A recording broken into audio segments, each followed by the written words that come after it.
Guys, इससे पहले की वीडियोस में हमने बात की थी मराठा साम्राज्य के बारे में, जिसके लगभग 4 पार्ट बने थे। तो उसमें हमने पूरा मराठा साम्राज्य कंप्लीट कर लिया था। आज जो हम बात करने वाले हैं, आज हम उन संधियों की बात करेंगे जो पूरे मराठा साम्राज्य के दौरान अंग्रेजों व मराठों के बीच में हुई। और उन जो संधियों में जो पहली संधि है वो कौन सी संधि है, वो है सूरत की संधि। पहले इससे जान लेते हैं कि वास्तव में हुआ क्या था। तो जब नारायण राव की हत्या करके कौन, रघुनाथ राव कहाँ चले गए, अंग्रेजों के पास चले गए।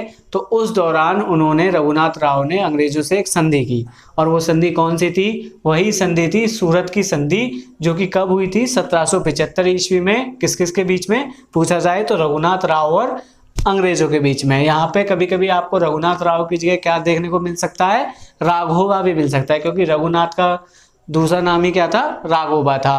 अब हुआ क्या, तो ये जो शुरू की जो 4 संधियां हैं, कौन कौन सी, सूरत की संधि, पुरंदर की संधि, बड़गांव की संधि और सालबाई की संधि। ये चारों की चारों संधियां जो है वो प्रथमांगल मराठा युद्ध से संबंधित हैं। तो पहली संधि के तो बारे में हमने बात कर ली, कौन सी संधि थी, सूरत की संधि। कब हुई, 1775 ईस्वी में। किस किस के मध्य में हुई, तो रघुनाथ राव व अंग्रेजों के मध्य में हुई।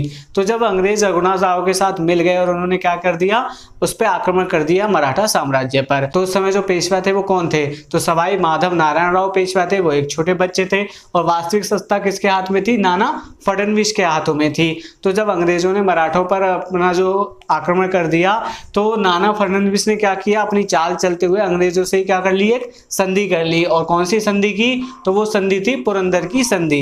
यहाँ पे हमें याद रखना है, एक संधि कौन सी थी, एक संधि थी 1665 ईस्वी की संधि, वो भी पुरंदर की संधि थी। जो किस किस के बीच में हुई थी, वो हुई थी औरंगजेब और शिवाजी के मध्य। जिसे कराने में किसने अपनी भूमिका निभाई थी, तो जो आमेर के राजा जय सिंह थे, उन्होंने उस संधि को कराने में अपनी भूमिका निभाई थी। अब बात करते हैं इस पुरंदर की संधि के बारे में। तो वो तो 1665 ईस्वी में हो गई, और ये संधि जो हुई थी, कब हुई थी, तो ये हुई थी 1776 ईस्वी में। किस किस के मध्य में, तो ये नाना फडणवीस व अंग्रेजों के मध्य में हुई। उससे जो अगली संधि है वो कौन सी संधि है, वो है बड़गांव की संधि। ये भी किसके मध्य में हुई, ये 1779 ईस्वी में नाना फडणवीस व अंग्रेजों के मध्य में हुई। ये सभी की सभी संधियां किसके दौरान हो रही थी, प्रथम आंग्ल मराठा युद्ध के दौरान हो रही थी। तो जिस संधि के द्वारा प्रथम आंग्ल मराठा जो युद्ध जो समाप्त हुआ था, वो कौन सी संधि थी, सालबाई की संधि। कब से कब तक, तो ये संधि हुई थी 1782 में। और किस किस के बीच में, जो मैंने बताया था कि जो बारवाई बनी थी, एक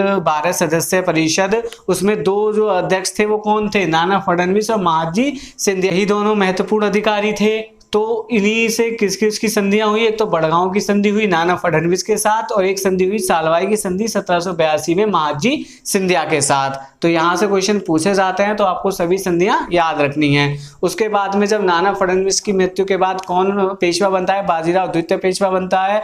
जिसके काल में क्या मैंने बताया था, जब मराठा साम्राज्य हम पढ़ा रहे थे, तो जो मराठा साम्राज्य था वो बहुत सारे राज्यों में बट गया था, अर्ध स्वतंत्र राज्यों में। तो उन्हीं सभी अर्ध स्वतंत्र राज्यों ने क्या काम किया, बाजीराव द्वितीय पर जब आक्रमण कर दिया, तो वो भाग के किसके पास चले गए, अंग्रेजों के पास चले गए। और उन्होंने अंग्रेजों के साथ एक संधि की, वो कौन सी संधि थी, बसीन की संधि 1802 ईस्वी में। पूछा जाए बसीन की संधि या बेसिन की संधि कब हुई, 1802 ईस्वी में। किस किस के मध्य हुई, तो बाजीराव द्वितीय व अंग्रेजों के मध्य में हुई। इस संधि का किसी भी युद्ध से ना तो प्रथम आंग्ल मराठा युद्ध, ना द्वितीय आंग्ल मराठा युद्ध और ना ही तृतीय आंग्ल मराठा युद्ध, किसी भी युद्ध से इसका कोई लेना देना नहीं है। उससे अगली जो संधि है वो 3 संधि हैं, जो कि एक एक वर्ष के अंतराल पे हुई थी। कौन सी, देवगांव की संधि, सुरजी अर्जन गांव की संधि और राजपुर घाट की संधि।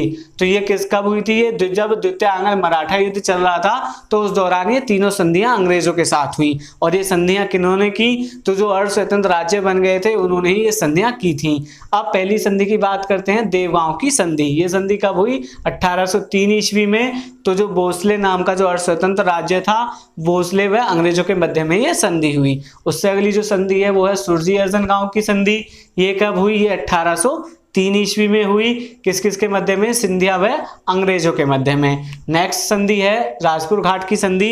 ये संधि कब हुई, तो ये दोनों तो 1803 ईस्वी में हुई, जबकि जो ये संधि है ये कब हुई थी, 1804 4 ईस्वी में। और ये किस किस के मध्य में हुई, तो ये होलकर व अंग्रेजों के मध्य में हुई। अब बच जाती है हमारे पास केवल 4 संधियां, कौन कौन सी, नागपुर की संधि, ग्वालियर की संधि, पूना की संधि और मंदसौर की संधि। और इन्हीं चारों संधियों का जो संबंध है वो किससे है, तृतीय आंग्ल मराठा युद्ध से है। तो इनके बारे में जान लेते हैं, क्योंकि जब ये अर्ध स्वतंत्र राज्य सभी के सभी अंग्रेजों के साथ संधियां कर चुके थे तो अंग्रेजों ने इन्हें परास्त कर दिया था, तो ये क्या हो गए, शांत हो गए। लेकिन उसके कुछ ही समय बाद जब इनकी शक्तियां दोबारा बढ़ी तो इन्होंने क्या किया, सोचा कि अब अंग्रेजों से बदला ले लिया जाए अपनी पुरानी हार का। तो इन्होंने तृतीय आंग्ल मराठा युद्ध छेड़ दिया, किसके खिलाफ, अंग्रेजों के खिलाफ। लेकिन उस युद्ध में भी क्या हुआ, इनकी हार होने लगी और इन्होंने 4 संधियां कर ली। तो उनमें जो पहली संधि है वो है नागपुर की संधि, जो कि कब हुई थी, 1816 ईस्वी में। किस किस के मध्य, तो ये हुई थी भोसले व अंग्रेजों के मध्य में। अगली जो संधि है वो है ग्वालियर की संधि, तो ये किस कब हुई, 1817 ईस्वी में। और किस किस के मध्य में हुई, तो सिंधिया व अंग्रेजों के मध्य में। उससे अगली संधि है पूना की संधि, ये कब हुई, ये हुई 1817 ईस्वी में। और किस किस के मध्य में हुई, तो ये पेशवा और अंग्रेजों के मध्य में हुई थी। और जो उस समय पेशवा थे वो कौन थे, बाजीराव द्वितीय, यानी कि जो ये संधि हुई पूना की संधि बाजीराव द्वितीय व अंग्रेजों के मध्य में हुई। और जो सबसे हमारी जो अंतिम संधि है वो कौन सी है, मंदसौर की संधि, और ये कब हुई है, 1818 ईस्वी में हुई। और किस किस के मध्य में हुई, तो ये होलकर व अंग्रेजों के मध्य में हुई। तो गाइस ये थी क्या, कुछ महत्वपूर्ण संधियां जो अंग्रेजों और मराठों के बीच में हुई। अब हमारा मराठा साम्राज्य पूरी तरीके से कंप्लीट हो चुका है। आज से अगली जो वीडियो है उसमें हम पढ़ेंगे मैसूर राज्य के बारे में, कि किस तरीके से मैसूर राज्य की स्थापना हुई और किस तरीके से हैदर अली और टीपू सुल्तान ने अपना पराक्रम दिखाया। और साथ ही साथ हम पढ़ेंगे जो चारों आंग्ल मैसूर युद्ध हुए थे उनके बारे में, कि उस समय जो अंग्रेजों की तरफ से कौन लड़ रहे थे या जो मैसूर साम्राज्य है उसकी तरफ से कौन लड़ रहे थे। तो आज का ये वीडियो केवल बस इतना सा ही है। उम्मीद करता हूँ ये वीडियो आपको पसंद आया होगा, और यदि वीडियो आपको पसंद आया हो तो इस वीडियो को लाइक कीजिएगा। और हाँ, यदि आप हमारे चैनल पर पहली बार आ रहे हैं तो हमारे चैनल को सब्सक्राइब कर लीजिए तथा उसके साथ लगे बेल आइकन को प्रेस करके उसे ऑल पर सेट कर लीजिए, ताकि आने वाले फ्यूचर में ऐसी और वीडियोस आपको जल्दी से जल्दी मिलती रहें।